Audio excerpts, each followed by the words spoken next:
Most homeowners have no idea that some of the most common plumbing habits are the ones that cause the most damage. And I get it, because a lot of these things seem perfectly reasonable until you see what happens 6 months down the road. After 3 decades of fixing pipes, I have seen every one of these mistakes destroy kitchens, bathrooms, and budgets. Today, I am walking you through 7 things I will never do as a plumber, and why you should not either. Number 6 is one that even experienced DIYers get wrong, and the bonus tip at the end could save you from a disaster you would never see coming. The first thing I will never do as a plumber is use drop-in drain cleaners, like Drano. I know, the bottle says it clears clogs fast, and it is sitting right there on the shelf at every hardware store in America. But here is what the label does not tell you. Those chemical drain cleaners work by creating an intense chemical reaction that generates heat. We are talking about temperatures high enough to soften PVC pipe and eat through the walls of older cast iron and galvanized drain lines. I have pulled sections of pipe out of homes where the inside looked like something had been chewing on it for years. And every single time the homeowner tells me they used chemical drain cleaner regularly. The damage is cumulative. The first few times you pour it down the drain, it might seem fine.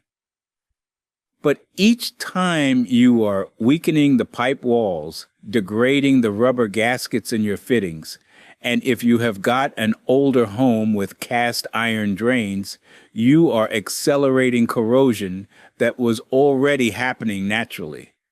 And here is the part that really gets people.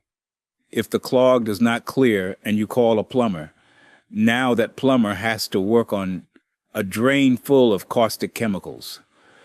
That is a safety hazard for the person trying to help you. I had a situation a few years back where a homeowner poured an entire bottle down a bathroom drain, waited an hour, then poured a second bottle when the first one did not work.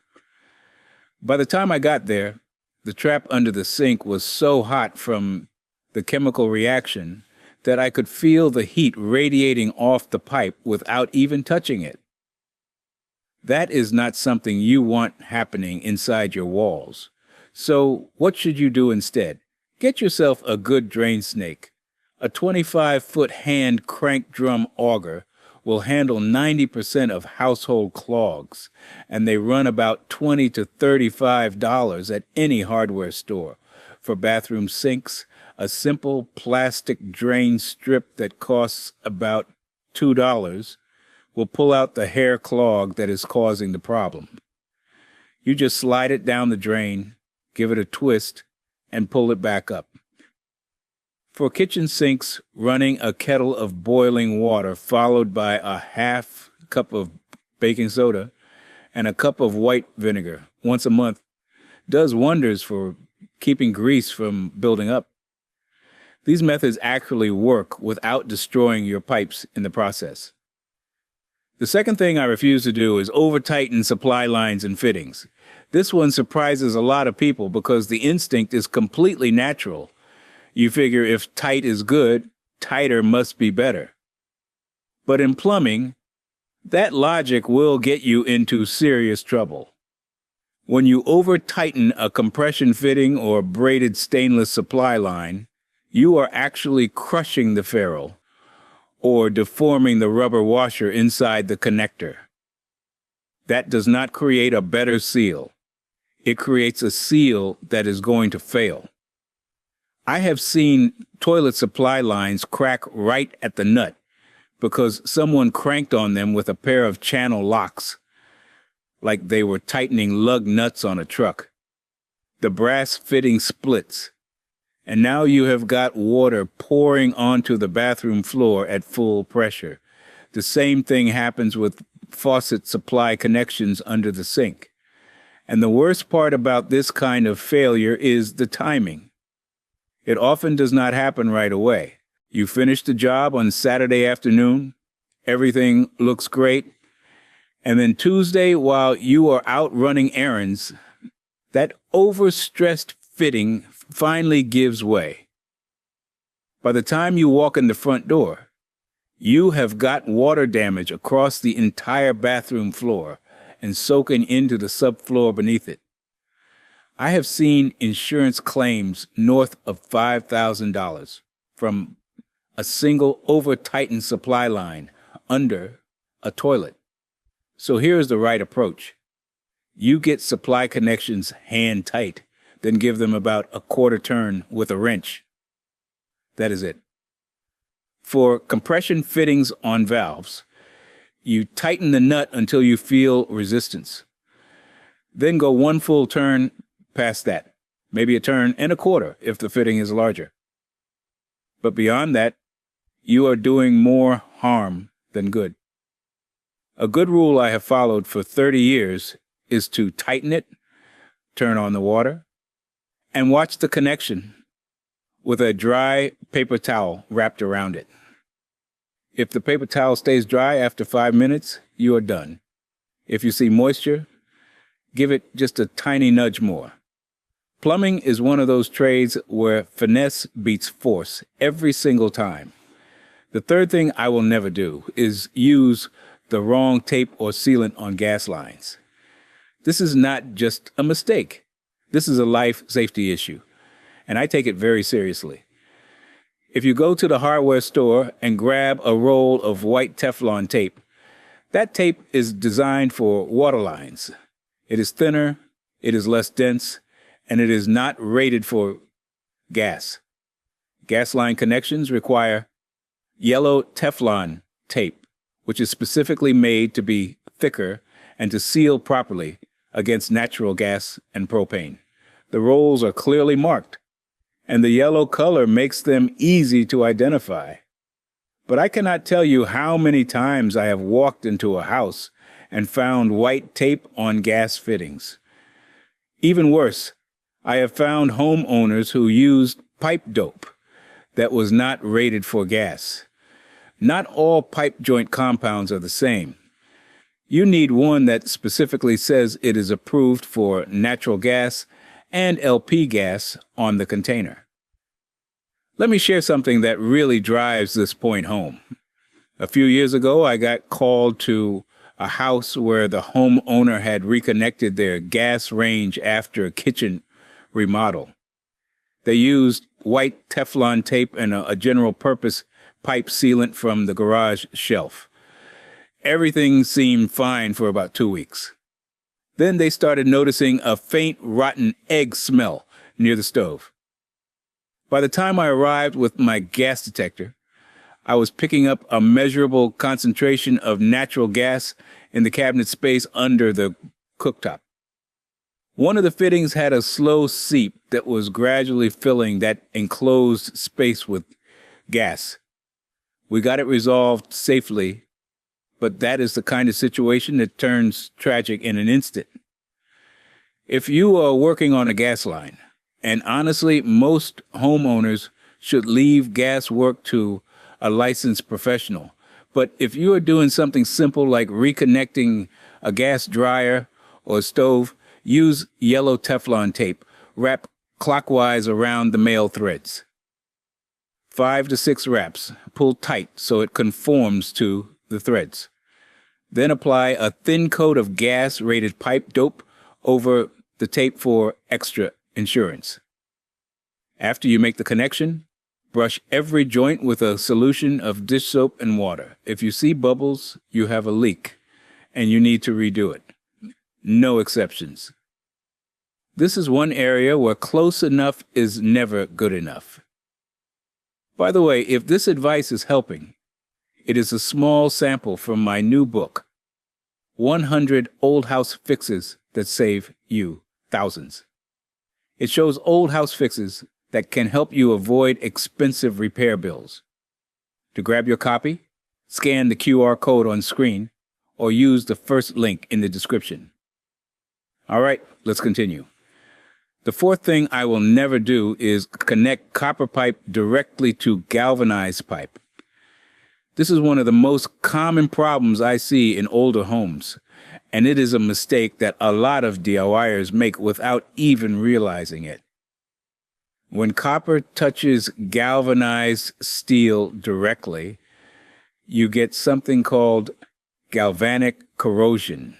These are two different metals on opposite ends of the galvanic scale, and when water flows through that connection, an electrochemical reaction starts eating away at the joint. It does not happen overnight. It is slow and quiet, which is what makes it so dangerous. Over the course of a few years, that joint corrodes from the inside out. You get restricted water flow first, then discoloration in your water, and eventually a pinhole leak that can go unnoticed inside a wall for months. I have opened up walls where the galvanic corrosion was so severe that the galvanized pipe had basically turned to powder at the connection point. The water damage behind that wall had been going on for so long that the framing studs were soft and starting to rot. What really frustrates me about this one is how cheap and easy the proper fix is. You use what is called a dielectric union or a dielectric nipple. This is a fitting that has a plastic sleeve and rubber washer that separates the two metals so they never actually touch each other. You can find them at any plumbing supply house, and they cost just a few dollars. Some plumbers also use a brass nipple as a transition piece between the copper and galvanized. And while that is better than direct contact, a true dielectric union is the gold standard. If your home was built before the 1970s, there is a very good chance you have galvanized supply lines somewhere in the system. If any previous work transitioned part of that system to copper, go take a look at those connection points right now. If you see copper screwed or soldered directly into galvanized with no transition fitting in between, that is a problem waiting to happen. Make it a priority to add the proper dielectric fitting before that slow corrosion turns into a full-blown leak inside your wall. The fifth thing I refuse to do is ignore the P-trap or modify it incorrectly. Every drain in your home has a P-trap, that curved section of pipe right below the sink, shower, or tub drain. It is shaped like the letter P turned on its side, and it holds a small amount of water at all times. That water is not left over from the last time you used the sink. It is there on purpose. That little pool of standing water acts as a seal that prevents sewer gas from coming up through your drain and into your living space. Sewer gas is not just unpleasant. It contains methane and hydrogen sulfide, and in high enough concentrations it can cause headaches, nausea, dizziness, and it is genuinely hazardous to your health over time. Now, here is where people get into trouble. When they are remodeling a bathroom or replacing a vanity, they sometimes modify the P-trap to make it fit in a tight space. I have seen S-traps installed where a P-trap should be, which is a code violation in virtually every jurisdiction. I have seen people add extra bends and extensions that create what we call a double trap, which causes constant drainage problems because air cannot circulate properly through the system. And I have seen people remove the trap entirely because they could not figure out how to make the pieces line up.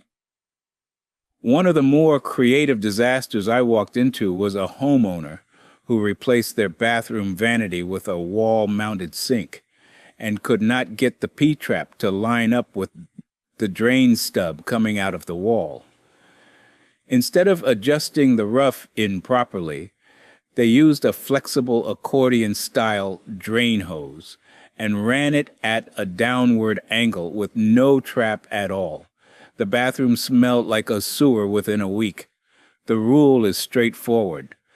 Every fixture drain needs one properly installed P-trap, and it needs to be within the distance specified by your local plumbing code, usually within 24 inches of the fixture. The trap needs to be accessible for cleaning, and it should not be glued into a permanent position if it is under a sink.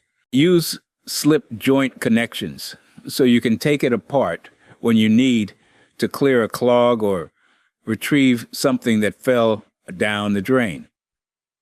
If the existing plumbing does not line up easily with your new fixture, use a combination of 45-degree fittings to adjust the angle, rather than forcing the trap into a position it was not designed for. The sixth thing I will never do is use push-fit fittings in concealed or inaccessible spaces. Now, let me be clear about something. I'm not saying push-fit fittings like Shark Bite are bad products. They have their place, and I use them myself in certain situations. They are fantastic for emergency repairs, temporary fixes, and accessible locations where you can see and reach the fitting if anything goes wrong. The problem is when people use them inside walls, above finished ceilings, under concrete slabs, or in any location where you cannot easily inspect them or get to them if they fail. Every fitting in plumbing has a potential failure point. Soldered copper joints can last 50 to 75 years or more. A properly glued CPVC joint or crimped PEX connection has a similarly long track record. Push-fit fittings rely on an internal O-ring and a set of metal teeth to grip the pipe and create a seal. That O-ring is a rubber component, and rubber degrades over time, especially when exposed to hot water, water with high mineral content, or water that has been treated with chloramines. Will a push-fit fitting last 5 years behind a wall? Probably. Will it last 30 years? I am not willing to bet your home on it. I had a customer who hired a handyman to repipe part of their second-floor bathroom using push-fit fittings throughout the job. Everything was buried behind brand-new drywall and fresh tile. About 4 years later, one fitting on a hot water line behind the shower wall started to weep. By the time they noticed the water stains spreading across the first floor ceiling below, the damage was already extensive. We had to open up the ceiling, tear into the shower wall, replace saturated drywall and insulation, treat for mold, and redo the fitting with a proper crimped connection. The total repair bill came to just over $6,000. All because of a single fitting that cost about $8 at the hardware store. When I rough in new plumbing or do a repipe, every connection that goes behind a wall, above a ceiling, or under a floor gets a permanent mechanical connection. That means soldered copper, crimped PEX with copper rings, or properly cemented CPVC. Save the push-fit fittings for the shutoff valve under the sink, or the emergency repair in the crawl space where you can check on it periodically. That is a philosophy that has never let me down. The seventh and final thing I will never do is skip permits on major plumbing work. I understand why people want to avoid the permit process. It costs money, it takes time, and nobody enjoys dealing with the inspection office. But here is the reality. Permits exist to protect you, and skipping them can cost you far more than pulling them ever would. When you do major plumbing work without a permit, you are taking on all the risk yourself. If something goes wrong, your homeowner's insurance may deny the claim because the work was not permitted and inspected. I have seen that happen, and it is devastating. A family I worked with had a basement flood caused by an improperly installed drain line that a previous owner had added without a permit. The insurance company investigated, discovered the plumbing modification was never permitted or inspected, and denied the claim entirely. That family was stuck with over $12,000 in water damage and remediation costs out of their own pocket for work they did not even do themselves. It came with the house. When you go to sell your home, a buyer's inspector or appraiser may flag unpermitted work, and suddenly you are either renegotiating the sale price by thousands of dollars or tearing out finished walls so a municipal inspector can verify the plumbing meets current code. In some jurisdictions, the local authority can actually require you to remove and redo all unpermitted work entirely at your expense. Now, not everything requires a permit. Replacing a faucet, swapping out a toilet, or fixing a leaky valve are all routine maintenance items that typically do not need one. But if you are moving drain lines, adding new fixtures, replacing a water heater, running new supply lines, or doing anything that changes the layout of your plumbing system, check with your local building department first. Most building departments are happy to answer a quick phone call about whether your specific project needs a permit. In most places, a plumbing permit runs between $75 and $300, and it includes at least one inspection by a qualified plumbing inspector who will catch mistakes before the walls get closed up. Think of it as a second set of expert eyes on your work. That small investment protects your home, your insurance coverage, and your resale value all at once. And now for the bonus tip that professional plumbers swear by. Before you button up any plumbing project, whether it is a new faucet install, a supply line replacement, or a drain repair, always do what I call a dry run pressure test. Turn on the water, then go do something else for a full 30 minutes. Come back and check every single connection with a dry paper towel and a flashlight. Get down on the floor, look up behind the pipes, and feel every joint with your fingers and that paper towel. Here is why this matters so much. Most plumbing leaks do not show up instantly. A fitting that looks perfectly dry when you first turn on the water can develop a slow weep 10 or 15 minutes later as the water pressure fully stabilizes and fittings expand slightly with temperature changes. Hot water connections are especially prone to this because the heat causes metal and plastic to expand just enough to reveal a weakness that was not visible when the fitting was cold.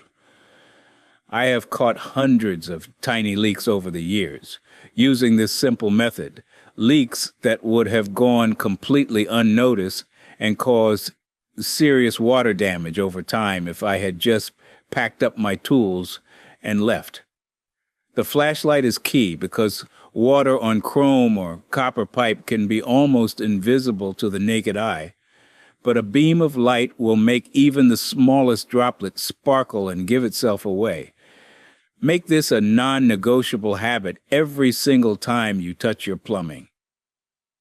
This 30-minute routine has saved me and my customers more money and headaches than any single tool in my van, and it will do the same for you. Before you go, I want you to know about my new book, 100 Old House Fixes that save you thousands. It shows practical fixes for older homes, so you can stop guessing and avoid expensive repair bills. Just scan the QR code on screen or click the link in the description to get your copy. Thanks for watching.